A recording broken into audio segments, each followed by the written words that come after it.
Ever get that feeling like you're reading the news or maybe you're chatting with colleagues and suddenly they start throwing around all these economic terms, Yeah. like they're speaking another language? Oh, absolutely. It can feel pretty overwhelming. Totally.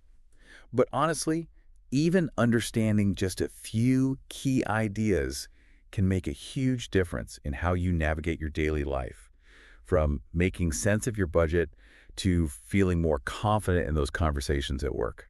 I couldn't agree more. That's why we're doing this deep dive today, right? Exactly. We're tackling some of that essential economic vocabulary, and we're using a great YouTube video as our guide. Better English Conversations.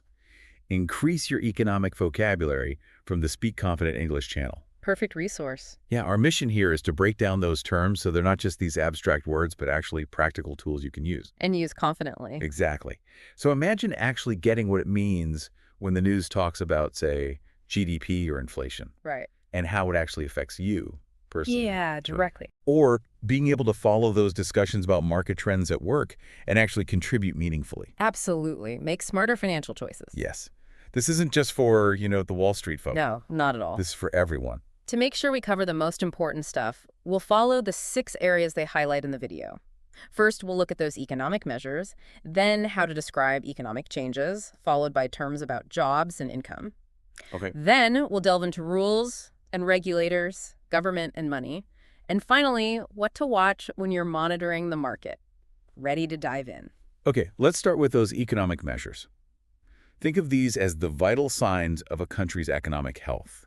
And the one you hear constantly, probably more than any other, is GDP, gross domestic product. Right. What's the core of what GDP tells us? At its simplest, GDP is the total value of everything a country produces and sells within a year. That includes everything, from the cars coming off assembly lines to those streaming services we all subscribe to. Yeah, so when you hear that the country's GDP grew by 2% this year, like they point out in the video, it means the economy created 2% more value, more goods and services than the previous year. Okay, so it's a broad snapshot of how much economic activity is happening. Exactly. The video also mentioned it's not just one big number. What are the main parts that make up GDP? Well, think about it this way. Who's doing the spending in the economy? Okay, yeah. The biggest chunk is usually consumer spending. Us. Yeah. That's all the things you and I and everyone else buys, from groceries to, going out to the movies, entertainment, everything. Right, all of it. Then there's business investment, which is when companies spend money on things like new equipment or research to grow their business. Got it. Then you have government spending, which is another big piece. That covers everything from infrastructure like building roads and bridges to public services like education and defense. Essential stuff. And lastly, there are net exports. This is the value of what a country sells to other countries minus what it buys from them. So put all those pieces together and you get that overall picture of economic activity. That's your GDP. Okay, GDP gives us the big picture. Now let's talk about something that hits us all directly in the wallet. Inflation. What exactly is inflation?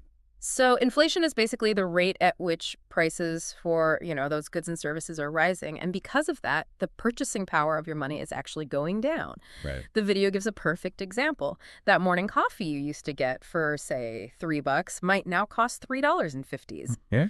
Or your weekly grocery bill just keeps getting higher and higher, even though you're buying the same stuff. Just stuff. Yeah, that's inflation in action. Your money just doesn't buy as much as it used to. Right. It's more than just an inconvenience. It has real consequences. Absolutely. When prices go up across the board, your income, if it stays the same, just doesn't stretch as far. It doesn't go as far. And if your savings aren't earning enough interest to keep up with inflation, the real value of your savings is actually shrinking over time. Oh, interesting.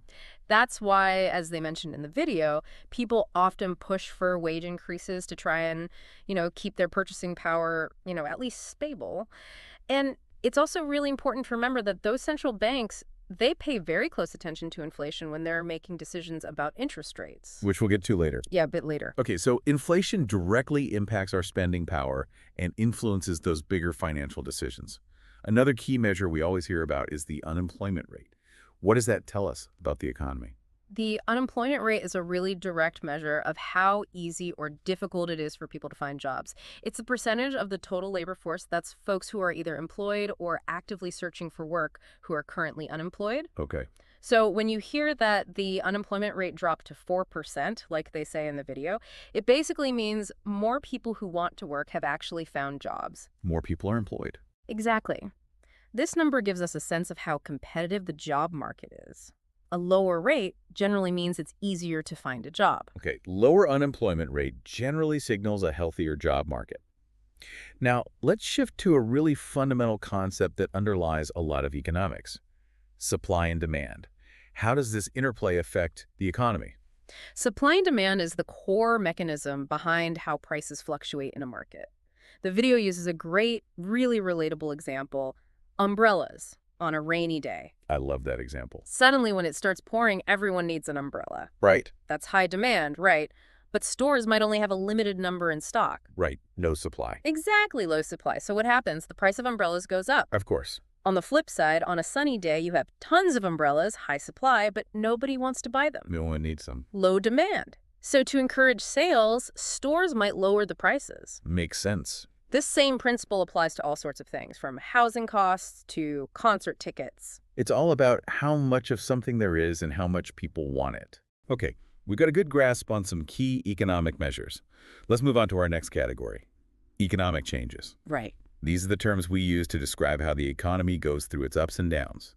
First up is spike. So a spike in economics refers to a very sharp, sudden increase, usually in prices. The video gives the example of gas prices spiked this week. Uh-oh. Yeah, this means there's been a quick, noticeable jump in what you pay at the pump. Yeah, we've all felt that. Exactly. Understanding spikes is important because they can really impact your budget, especially when it's something like gas that you need for your daily commute. Definitely. What about the opposite of a spike? The video mentioned a dip. Right. A dip signifies a decrease, often in prices, or maybe in economic activity. The example they give is stock prices dipped after the company's announcement. Okay. This means the value of those stocks went down. Now, dips can be temporary, like a sale, or they could signal bigger changes happening in the economy. Okay, so spikes and dips are those quick changes we might see. Now, the next term, recession, sounds much more serious. What defines a recession? A recession is basically a period where economic activity significantly declines. This decline spreads across the whole economy and lasts for more than just a couple of months. You can usually see it in things like real GDP, income, employment, industrial production, even retail It sales. affects everything. Yeah, the video paints a picture of how this plays out in your local community. You might see businesses closing down or cutting hours because people are spending less. Right. Companies might freeze hiring or even lay off workers. Housing prices might drop, and you might see fewer new businesses starting up. It's a domino effect. Yeah, understanding what a recession is helps you make sense of these shifts happening around you. Definitely. Now, the economy doesn't just go up and down in a straight line. Right. The video talked about a boom and bust cycle. Right. The boom and bust cycle describes those natural upswings and downswings in economic activity. The video compares it to the seasons, which is a really helpful analogy. Okay. A boom period is like springtime. Businesses are growing, new jobs are popping up everywhere, people are feeling optimistic and spending money. Sounds nice. It is, right? It leads to strong economic growth. Then a bust is like winter. Economic activity slows down, businesses struggle, jobs are harder to find, and people get more cautious with their spending. Makes sense. Just like the seasons, these cycles are normal in economic life, although how long each phase lasts and how intense it is can vary quite a bit. That seasonal comparison makes it much easier to understand. Okay, one last term in this category: offset. What does it mean when something offsets something else economically? To offset something basically means to counteract or balance it out. Okay. The video gives a personal finance example. Let's say your rent increases, but you also get a raise at work. Okay. That extra income from your raise might offset that higher rent cost. This term is handy when you're trying to understand how different economic factors interact, especially when you're managing your own finances. Got it. It's about one thing lessening the impact of another. Exactly. All right, let's move on to our third category: jobs and income. This is something we can all relate to. The first term here is labor market. What exactly does that encompass? The labor market is basically the whole system where job seekers and companies with open positions connect. Think of it like a marketplace, but for jobs. Okay. It includes all the available jobs in a certain area or industry, the pool of people qualified for those roles, and factors like wages and working conditions. When you hear the labor market is tight, it means there are more job openings than people looking for work. More jobs than people to fill them. Exactly. This makes it easier for job seekers to find work, and companies might offer better salaries and benefits to attract talent. Okay, so a tight labor market generally favors those looking for work. Now, what about wage growth? We hear about that a lot. Wage growth is simply the rate at which average wages or salaries increase over time, usually within a year. The video uses a simple example. If someone's average monthly income went from $2,000 last year to $2,100 this year, that's 5% wage growth. Makes sense. But it's important to remember that wage growth isn't isolated. It's affected by things like the overall economy, how well specific industries are doing, worker productivity, and, of course, changes in the cost of living. Right, all those factors play in. That's why there's often debate about whether wage growth is keeping up with inflation. Are raises actually increasing people's buying power, or are rising prices wiping out those gains? That's a crucial point to consider. Now, speaking of rising prices, the next term is cost of living. How is that defined, and why is it so important? Cost of living is the total amount of money you need to cover basic expenses in a specific place. This includes things like housing, food, transportation, healthcare, and other necessities. Essentials. Exactly. And the thing about cost of living is it can vary drastically between cities or Oh, regions. absolutely. The video highlights that the same salary might give you a very comfortable lifestyle in a cheaper area, but barely cover your needs in a more expensive city. Yeah, location matters. Big time. That's why cost of living is so important to consider when looking at jobs in different places or thinking about moving. It directly affects your overall financial well-being. Absolutely. It can make a huge difference in how far your paycheck stretches. Now, the last term in this category is gig economy.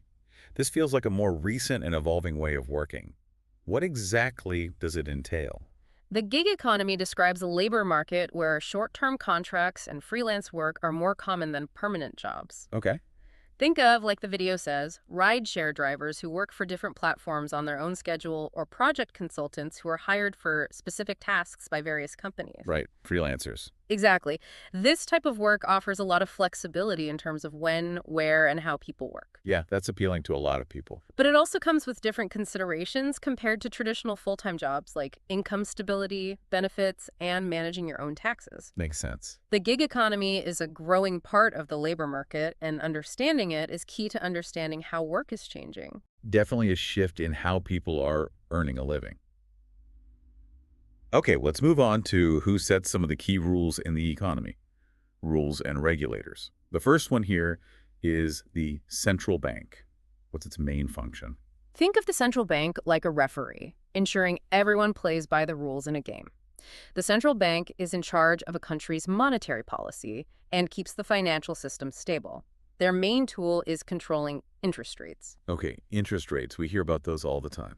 When the central bank raises interest rates, it affects all of us. How so? Higher interest rates make it more expensive to borrow money, whether it's for a mortgage, credit card, or car loan. Oh, okay. But on the other hand, higher interest rates can mean you earn a little more on your savings accounts. So it's a double-edged sword. In a way, yeah. The video gave some simple math examples to illustrate this. Remind us of those examples. Sure. They said if you borrow $1,000 at a 5% interest rate, you'd have to pay back the $1,000 plus $50 in interest after a year. But if you save $1,000 in an account with a 2% interest rate, the bank pays you $20 in interest for keeping your money there for a year. Right, so borrowing gets more expensive, but saving potentially earns more.